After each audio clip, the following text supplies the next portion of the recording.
তো আলাইহা তিসআতা আশর, সেখানে 19 জন শক্তিশালী ফেরেশতা আছেন। মালাইকাতুন গিলাজুন শিদাদ, তাদের অন্তরটা খুব কঠিন।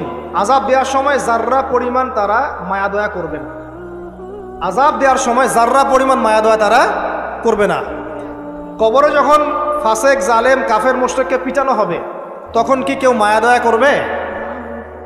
তখন যদি বলে ব্যথা পাচ্ছি, তাহলে কি তারা আযাব দেওয়া বন্ধ করে দেবে? শোনেন, সূরা মুমিন নামে একটা সূরা আছে। কোন সূরা? সূরা মুমিনের মধ্যে ফেরাউনের একটা ঘটনা আছে। সেই ঘটনা একটা অ্যামেজিং একটা আয়াত আছে, অ্যামেজিং একটা। আল্লাহ পাক বলছেন যে ফেরাউন এবং তার দলবলকে প্রত্যেক দিন সকালে এবং সন্ধ্যায় 2 বেলা করে জাহান্নামের আগুন যেখানে তারা থাকবে ওইটা উপস্থাপন করা হয়। কথা বুঝতে পারছেন না? ফেরাউন এবং তার দলবলকে প্রত্যেক দিন সকাল সন্ধ্যা জাহান্নামের চিরস্থায়ী আবাস কোনটা হবে এটা উপস্থাপন করে দেখানো হয়।